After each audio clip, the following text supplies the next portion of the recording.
రాజా రాజ మార్తాండ రాజ గంభీర బొపరాక్ బొపర్ రాజాతి రాజా రాజ మార్తాండ రాజ గంభీర బొపరాక్ బొపర్ శ్రీ శ్రీ శ్రీ రణధీర రాజు గారు వచ్చేసారు.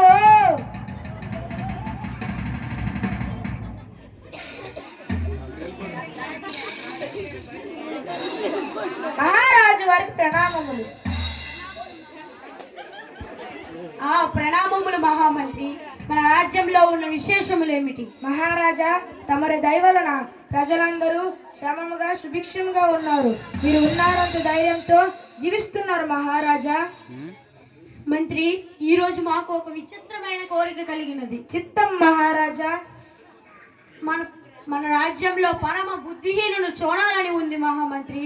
మన రాజ్యం మొత్తంలో ఎవరు బుద్ధిహీనుడో చూడాలని ఉంది మహామంత్రి. చిత్తం మహాప్రభు. తమరు సెలవిచ్చినట్లే మన రాజ్యంలో ఉన్న పరమ బుద్ధిహీనుడును వెతికి మరీ తమరి ముందు ప్రవేశపెట్టదా.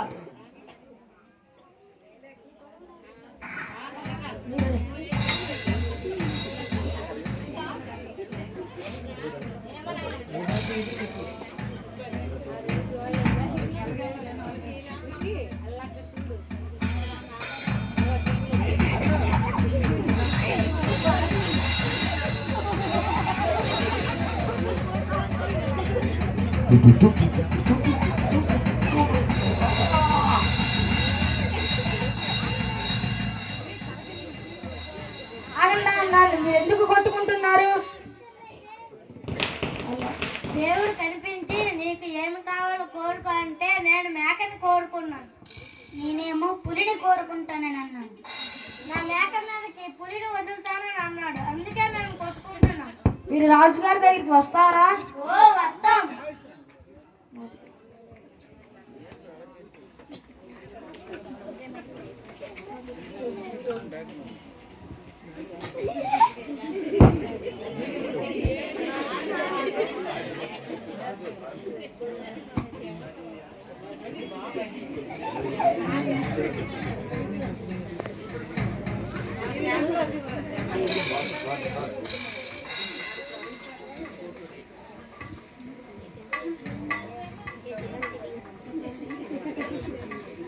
అయ్యా.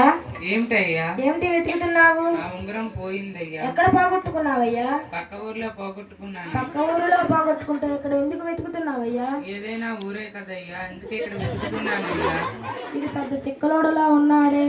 నువ్వు రాజుగారి దగ్గరికి వస్తావయ్యా? ఎందుకయ్యా? రాజుగారిని ఉంగరం వెతికి పెడతారయ్యా. అలాగేనయ్యా.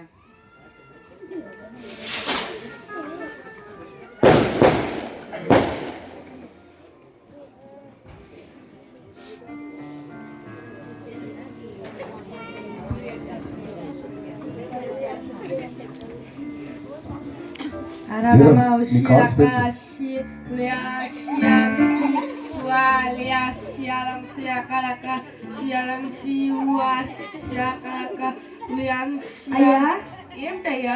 ఏమిటి నీలో నువ్వే మాట్లాడుకుంటున్నావు? నా ఆత్మతో మాట్లాడుతున్నానయ్యా. నీ ఆత్మ ఎక్కడ ఉందయ్యా? నీ ఆత్మ నీలో, నా ఆత్మ నాలో ఉందయ్యా. నువ్వు రాజుగారి దగ్గరికి వస్తావయ్యా? ఎందుకయ్యా? రాజుగారిని సన్మానిస్తారయ్యా. వస్తానయ్యా.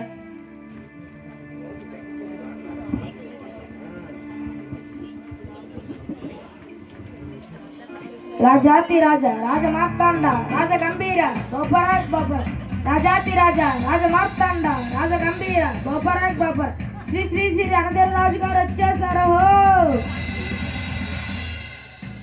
మహారాజు వారికి ప్రణామములు.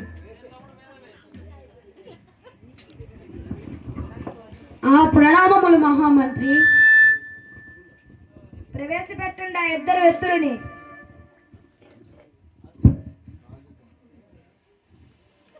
మహారాజా, ఏమిటి వీరి సమస్య? వీరి దగ్గర పులి మేక లేకపోయినా కొట్టుకుంటున్నారు రాజా. ఏరా, నీ దగ్గర మేక ఉందా? మేక వస్తుంది రాజా. నీ పులిని వదులుతావా? వాడి మేక వచ్చినప్పుడు పులిని వదులుతాను రాజా. ఒరే, నువ్వు పులిని వదలరా. మేక లేదుగా రాజా. మేక ఉంటే పులిని వదులుతాను రాజా. మహామంత్రి. మహారాజా, వీడికి మేక వచ్చేంత వరకు వీడిని కొరడాలతో కొడుతూనే ఉండాలి. వీడి పులి వదిలేంత వరకు వీడిని కొరడాలతో కొడుతూనే ఉండాలి. చిత్తం మహారాజా.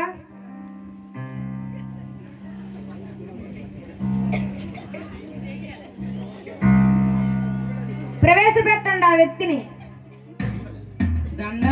మహారాజా. వీడేం చేశాడు?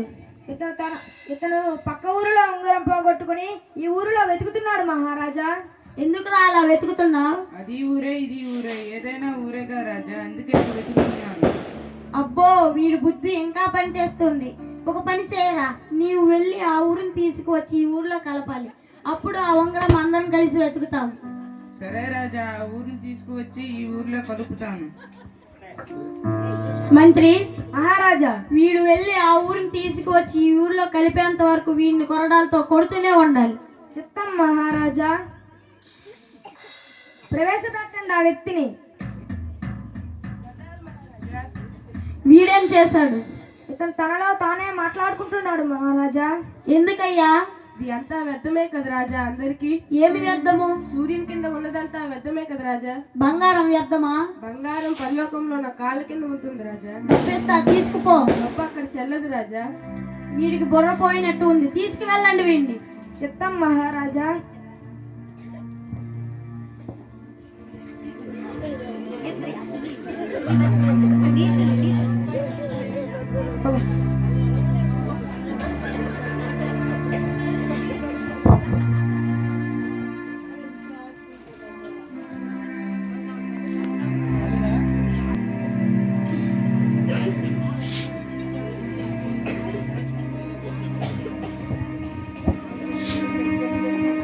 ఇలా ఉండగా మహారాజా వారికి అనారోగ్యం వచ్చింది, మరణకరమైన రోగం వచ్చింది. అనారోగ్యంతో బాధపడుతూ ఉంటే రాజ్యంలో పౌరులందరూ వచ్చి పలకరిస్తూ ఉన్నారు. అనారోగ్యం వచ్చిన కిరీటం సరి చేసుకుంటూనే ఉంటాడు. రాజ్యంలో పౌరులందరూ పరామర్శించడానికి పలకరించడానికి వస్తూ ఉంటారు.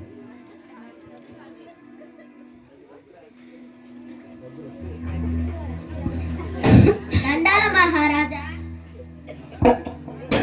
దండాలు మహారాజా. దండాలు మహారాజా. దండాలు మహారాజా. దండాలు మహారాజా. దండాలు మహారాజా. దండాలు మహారాజా. దండాలు మహారాజా. ఏమైంది రాజా? నేను పోతున్నాను రా. ఎక్కడికి రాజా? తెలియదురా. ఎందుకు వెళ్తున్నావు రాజా? తెలియదురా. ఎప్పుడు వస్తావు రాజా? తెలియదురా. ఎక్కడికి వెళ్తావో తెలీదు, ఎందుకు వెళ్తున్నావో తెలీదు, ఎప్పుడు వస్తావో తెలీదు. అందుకే దేవుని దగ్గరికి వెళ్దాం రాజా. గమనించారా? రాజ్యం ఉన్నా, అధికారం ఉన్నా, హోదా ఉన్నా, సంపద ఉన్నా కూడా ఎక్కడికి వెళతాడో తెలియదు, ఈ మరణానికి అర్థమేంటో తెలియదు. కానీ ఈ లోకం విడిచి వెళుతున్నటువంటి ఈ మనిషి ఈ లోకాన్ని విడిచిపోతున్న సంగతి రాజుకు తెలుసు. కానీ జీవితకాలం అంతా కూడా, ఎల్లకాలం అంతా కూడా, యుగయుగాలు జీవించే అవకాశాన్ని కోల్పోయాడు. ఇతనికంటే బుద్ధిమంతుడు, బుద్ధిహీనుడు ఇక ఎవరు లేరు. కనుకనే అందుకే తెలియజేస్తున్నాం ఏంటంటే, ఎవరు బుద్ధిహీనుడయ్యా అంటే, రాజ్యాన్ని కూడా ఉండి కూడా, అధికారం కూడా ఉండి కూడా పరలోకానికి చేరకుండా ఈ లోకంలో ఇలాగే నశించిపోయేవాడు పరమ బుద్ధిహీనుడు. ఇంతకీ ఎవరా బుద్ధిహీనుడు అంటే, ఆ రాజు మాత్రమే బుద్ధిహీనుడు. చెప్పకూడదమ్మా?